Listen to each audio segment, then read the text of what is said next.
नमः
शिवाय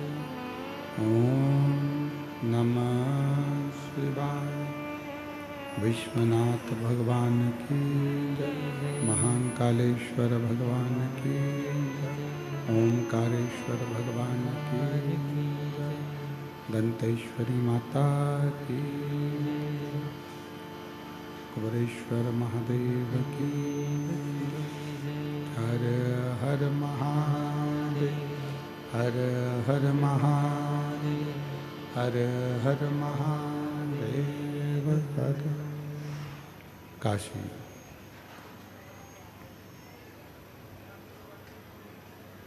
विश्वनाथ और गर्दानी त्रिकालदर्शी कैलाशी अविनाशी भगवान शिव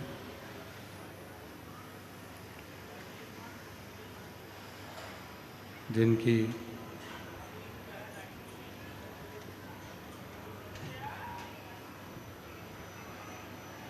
पुनित पावन पवित्र शिव महापुराण की कथा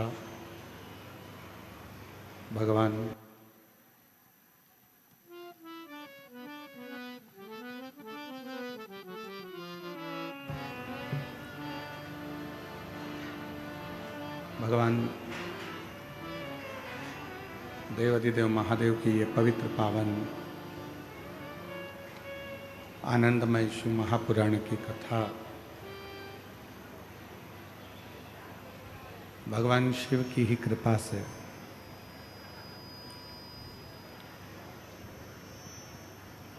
बस्तर क्षेत्र में दंतेवाड़ा के इस पवित्र पावन आनंदमय तीर्थ क्षेत्र में माँ दंतेश्वरी माता की कृपा से गिदम की पवित्र भूमि पर ये पावन शिव महापुराण की कथा श्रवण करने का सौभाग्य आपको और हमको प्राप्त हुआ है। संपूर्ण बस्तर क्षेत्र वासियों ने खूब शिव जी को 2 लोटा जल चढ़ाया होगा, जिसके फल स्वरूप ये कथा यहाँ पहुँची है।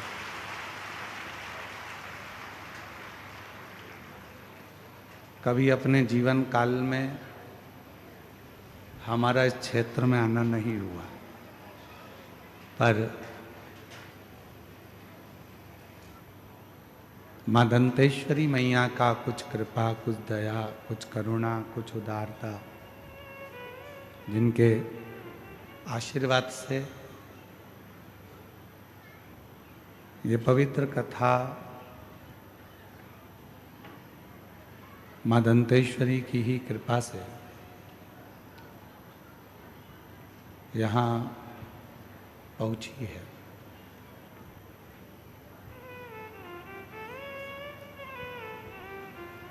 वो कहते हैं ना, कोई पिछले जन्म के अच्छे कर्म मुझे तेरा साथ मिला, कोई पिछले जन्म के अच्छे कर्म मुझे बाबा तेरा साथ मिला। जहाँ सारी दुनिया झुकती है, जहाँ सारी दुनिया झुकती है, मुझे वो आली दरबार मिला, दरबार मिला।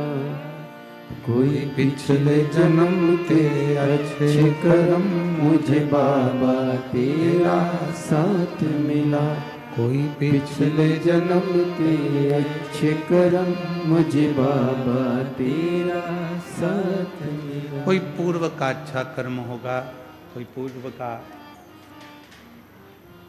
शिव की कृपा होगी, करुणा होगी, उनकी उदारता होगी, उनकी दया होगी, जो ये पवित्र पावन शिव महापुराण की कथा जिला दंतेवाड़ा के अंतर्गत माँ दंतेश्वरी की कृपा से इस पवित्र क्षेत्र बस्तर में पहुंची है। सभी बस्तर वासियों को मेरी ओर से दंडवत प्रणाम है। नमन करता हूं आप सभी के पवित्र चरणों को।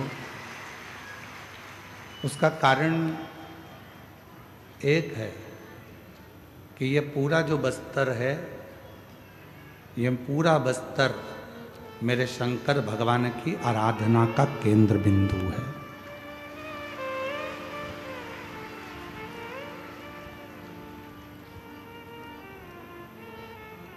यहाँ बाणासुर ने तपस्या करी, यहाँ हिरण्याक्ष ने तपस्या करी, यहाँ स्वयं मेरी माँ जगत जननी आद्य शक्ति का दंत, जो मेरे शिव को अति प्रिय था, वो दंत मेरे भगवान शंकर ने इस पवित्र बस्तर क्षेत्र में यहाँ गिराया।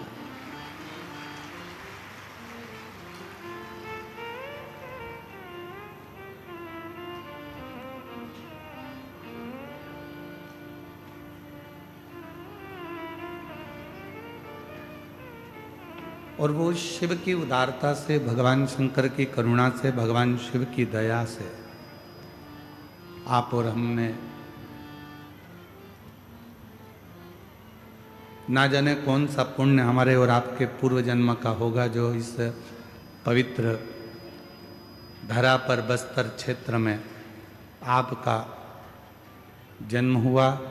आप सब यहाँ निवास करें शिव की कृपा से। और बाबा भोलेनाथ जी हमको यहाँ माँ दंतेश्वरी माता को कथा श्रवण कराने के लिए निमंत्रण दिए और यहाँ आगमन हुआ और ये कथा प्रारंभ हुई। कथा के मुख्य यजमान तिवारी परिवार, स्वर्गीय अविनाश जी तिवारी, स्वर्गीय प्रमीला जी तिवारी, स्वर्गीय अश्वजीत जी तिवारी जी की स्मृति में श्री विजय प्रसाद जी, श्रीमती कमला, श्री अभिलाष जी, श्रीमती श्यामा, श्री अभिनव जी, श्रीमती शुभांगी जी, श्री सुशील जी, श्रीमती अरुणा जी, श्री अनु मेहर जी और श्री अभिजीत जी तिवारी गिदम छत्तीसगढ़ से हैं, जिन्होंने इस पवित्र कथा का दिव्य और भव्य आयोजन कराकर संपूर्ण बस्तर वासियों को बहुत खुशियां प्रदान करी है। मैं बहुत बहुत साधुवाद करता हूं संपूर्ण तिवारी परिवार का, जिन्होंने इस पवित्र कथा का लाभ स्वयं भी लिया और जनमानस को भी दिया। कथा मंडप में विराजमान स्वामी श्री विशुद्धानंद जी, शिवानंद आश्रम गुमरगुंडा दंतेवाड़ा से, उनके पवित्र चरणों को नमन करता हूँ। श्री विधायक महोदय दंतेवाड़ा विधानसभा क्षेत्र से श्री चेतराम अटामी जी, आपको भी प्रणाम करता हूँ, जो आपने अपने क्षेत्र में आगे रहकर इस कथा का बहुत दिव्यता और भव्यता के साथ में सहयोग प्रदान कर इस कथा को आयोजित करवाया। अब जिस क्षेत्र में कथा हो रही है, जिस क्षेत्र में आप और हम कथा का रसतत्व ग्रहण करने के लिए बैठे हैं,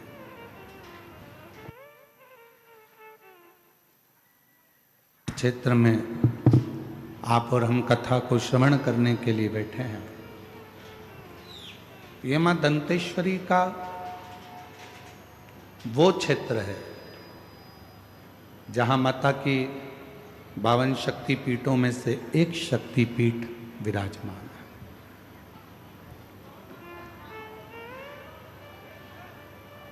और आप सब जितने भी कथा को श्रवण करने के लिए बैठे हो, आप अपने आप को गौरवान्वित समझा करो।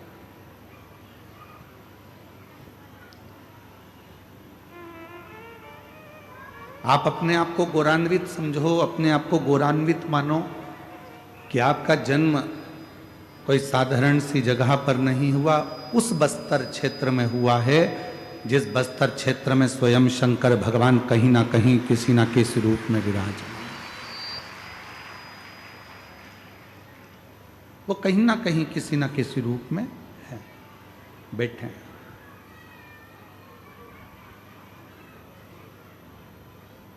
कोई उनको बूढ़ा देव महादेव कहता है, कोई उनको पाट देव कहता है, कोई उनको आंगादेव कहता है। जिसकी जो मर्जी हो, जिसका जो भाव हो, उस भाव से शिव को लोग पूछते हैं। शायद दुनिया में 2 पवित्र नदियां ऐसी हैं जिन नदियों के जल से शंकर भगवान का शिवलिंग प्रकट होता है।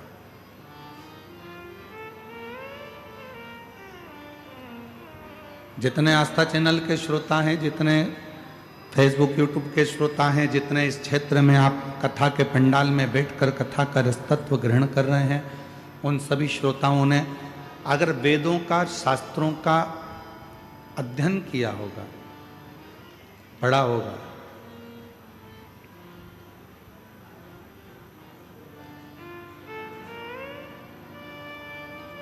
भारत की भूमि की वो 2 पवित्र नदियां जिन नदियों का जल से शंकर का शिवलिंग प्रकट होता है। एक मां नर्मदा और एक मां इंद्राणी, जो आपके बस्तर क्षेत्र में ही बहकर निकलती है। ऐसी पवित्र नदी इंद्राणी, जिनके जल से स्वयं शंकर भगवान का शिवलिंग प्रकट होता, स्वयं शिव। और आज कहने में पीछे नहीं हटेंगे, पूरे बस्तर की भूमि को यदि खोद कर देखा जाए, या पूरे बस्तर की भूमि को खोद लिया जाए, या पूरी बस्तर की भूमि के एक एक अंश को यदि निकाल कर देखा जाए, तो पूरी भूमि पर कोई मिले चाहे ना मिले, पर पूरे बस्तर की भूमि में खुदाई में मेरे शंकर भगवान का शिवलिंग जरूर मिलेगा। यहाँ पूरी भूमि शिव की, पूरी धरा शंकर भगवान की।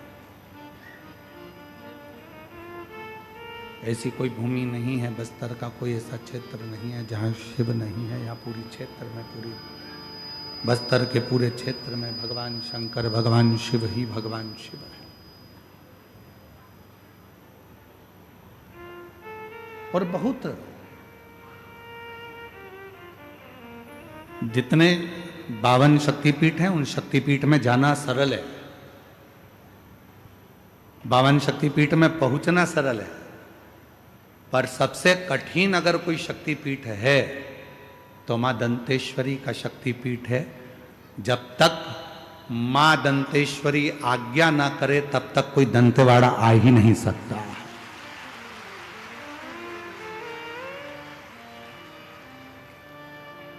तो मेरा तिवारी परिवार से निवेदन है, अभी आप सोचना छोड़ देना कि कथा आप करा रहे हो, और ये भी मत सोचना, आप भी अगर कोई लगे हो कथा में, सेवा कर रहे हो, चाकरी कर रहे हो, आराधना कर रहे हो, साधना कर रहे हो, व्यवस्था कर रहे हो, तो आप भी छोड़ देना कि कथा हम करा रहे हैं, हम मेहनत कर रहे हैं, हम खड़े हुए। ना ना ना ना, ये कथा स्वयं मां दंतेश्वरी करा रही हैं, और ये कथा की आयोजक भी वही हैं, और इस कथा को करने वाली भी, और कराने वाली और सुनने वाली भी वही।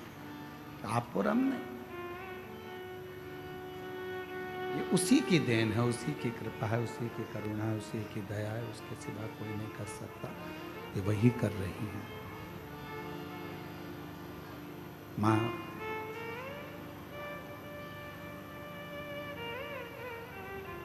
इंद्रावती एक ऐसी नदी है बस्तर क्षेत्र में,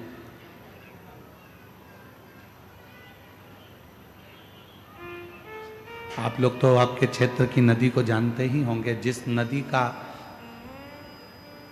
जल पत्थर को भी शिवलिंग बना देता है, इंद्रावती।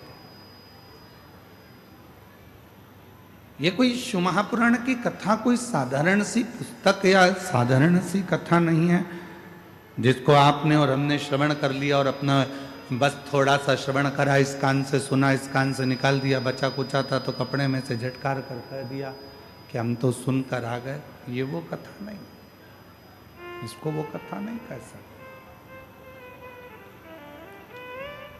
भगवान शंकर की ये वो पवित्र कथा, भगवान शिव की ये वो पवित्र शिव महापुराण की कथा है।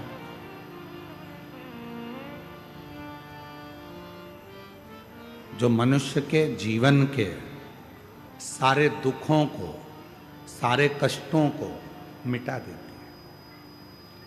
कथा पंडाल में अगर आप पहुँचे हो, कथा पंडाल में यदि कथा को श्रवण करने के लिए आप पहुँचे हो, और कथा सुनने के लिए यदि आप पहुँचे हो, बैठे हो, तो याद रखना यहाँ से खाली नहीं जाओगे। भगवान देव अधिदेव महादेव आपकी झोली में कुछ ना कुछ देकर जरूर देंगे।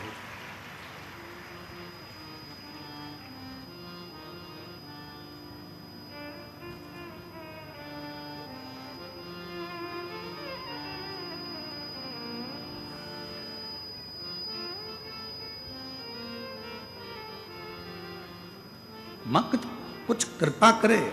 और ये जो धरा है, दंतेश्वरी माता की जो भूमि है, यहाँ शिव और शक्ति दोनों हैं। और दोनों से ही हमको लेकर जाना। 7 दिन की शिव महापुराण की कथा आज प्रारंभ हो रही है। 7 तारीख से 13 तारीख तक ये कथा चलेगी। 2 बजे से 5 बजे तक इस कथा का क्रम रहेगा। आरती हो तब तक बैठना है। आरती जैसे ही पूर्ण हो खड़े हो, फिर वापिस से एक बार झुककर उस भूमि को नमन करना, उस भूमि की रज को, मिट्टी को अपने हृदय से लगाना और प्रणाम कर कर कहना, बाबा मेरा ये दुख है, इसको काट देना। हे माँ दंतेश्वरी, तेरी कृपा से आज भोले बाबा की ये पवित्र कथा यहाँ आई है। हे शिव शक्ति, हमारी तकलीफों को मिटा देना। उससे विनय कर कर जा। क्या देगा, कैसे देगा, कब देगा, क्या करुणा करेगा, ये उसके ऊपर निर्भर करता। पर इतना विश्वास से जरूर कहते हैं कि 3 महीने के अंदर मेरा बाबा जो दिल से पंडाल के अंदर बैठकर कथा श्रवण कर लेता है, उसकी झोली भरता जरूर है, खाली नहीं है इसका, ये निश्चय।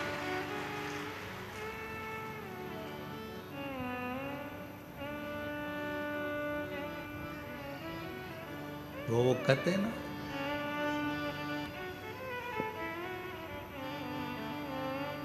एक तू ही आधार सतगुरु, एक तू ही आधार,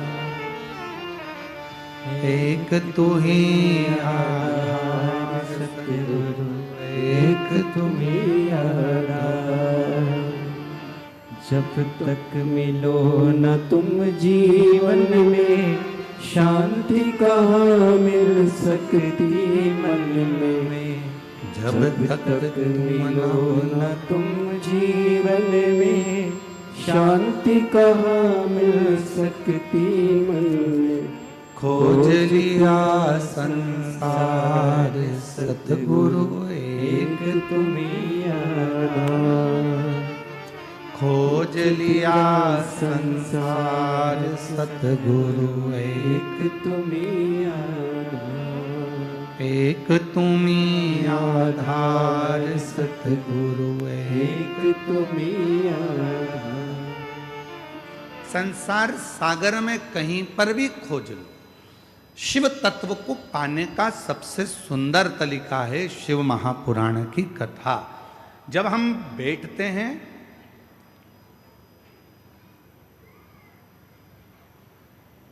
गुरु महादेव के चरणों में, तो हमारे को यह ज्ञात हो जाता है कि शिव तत्व है क्या।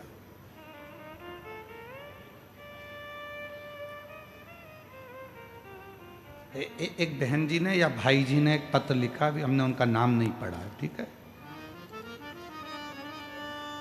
पत्र में लगभग प्रश्न हैं 7, 16, 18 प्रश्न हैं।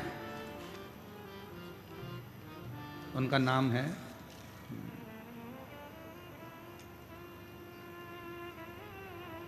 नाम नहीं है, ठीक है।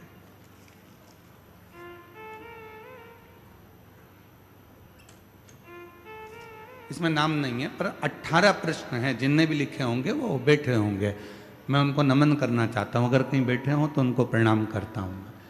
कहीं पर बैठे हों तो हाथ हिला सकते हैं। 18 प्रश्न, और सभी प्रश्न बहुत सुंदर है।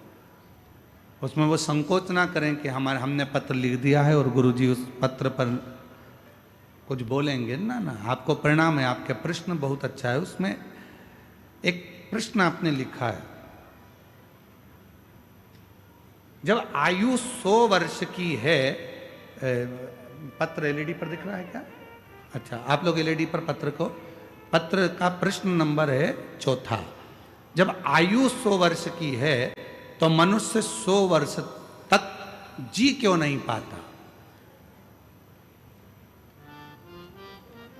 मोबाइल में डाटा 5G का है।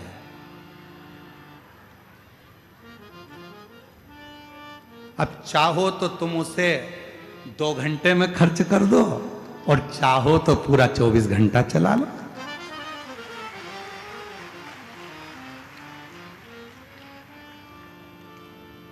निर्भर आप पर करता है, दूसरे पर नहीं। भगवान ने थोड़ी ना कहा था कि मोटरसाइकिल इतनी तेज चला, इतनी तेज चला, इतनी तेज चला ने बुड़ बुड़ बुड़ बुड़ बुड़ बुड़ और वो बुड़ जा। भगवान ने तो पूरी दी है। 21,600 श्वास प्रतिदिन निकल रही है। परमात्मा ने इतना अच्छा शरीर दिया है, पूरा डिपार्टमेंट अच्छा बनाया, 2 नेत्र दिए, नासिका दी, दंत दिए, हाथ दिए, पांव दिए, बुद्धि दी, सोचने के लिए अक्ल दी। उसके बाद भी तुझको मालूम है, रोज पुलिस वाले कहते हैं सीट बेल्ट लगा के रखो, हेलमेट लगा के रखो, और अगर वो रोक लेते हैं तो पुलिस वालों को बदनाम कर देते हो। उन्होंने तुम्हारी रसीद काट दी। फोन लगाते हो, मामा जी तुम हमारी इतने बड़े रिश्तेदार हो, तुम इतनी बड़ी पहुंच पे हो, और देखो जरा हमारा रसीद काट दिया, हेलमेट नहीं लगाया, हमारा रसीद काट दिया। पुलिस वाले का क्या जा रहा है, वो हेलमेट की रसीद इसलिए काट रहा है कि अगली बार तुझे सबक मिल जाए और हेलमेट लगा ले। और याद रखना, अभी तो छुड़ा देंगे पुलिस वाले से तेरे मामा, पर ऊपर एक और मामा बैठा है ना, जिस दिन पाड़ा लेके आएगा ना निपटा के लेके चले जाएगा। फिर मत कहना कि कोई मामा साथ आएगा।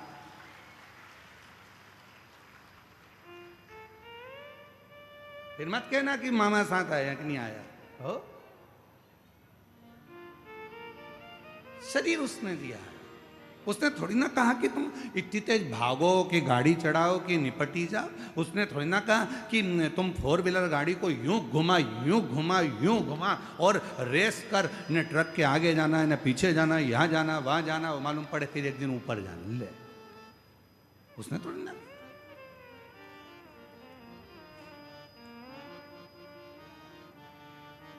चौथे नंबर का प्रश्न है, जब आयु 100 वर्ष की है तो मनुष्य 100 वर्ष तक जी क्यों नहीं पाता? जी रहा है, कुछ लोग तो बड़ी आराम से जी रहा है, ऐसा भी नहीं है कि नहीं जी रहा। जिन्होंने व्यवस्थित जीवन को अपना बनाया है, योगा, प्राणायाम, भगवान का भजन, सात्विक भोजन, और किसी का दिल नहीं दुखाया है, अपनी जिंदगी मस्त होकर जो जिया है, वह आज भी 100 वर्ष तक जी रहा है। काय तिवारी जी, तुम्हारी उम्र कितनी है? तिवारी जी है 80।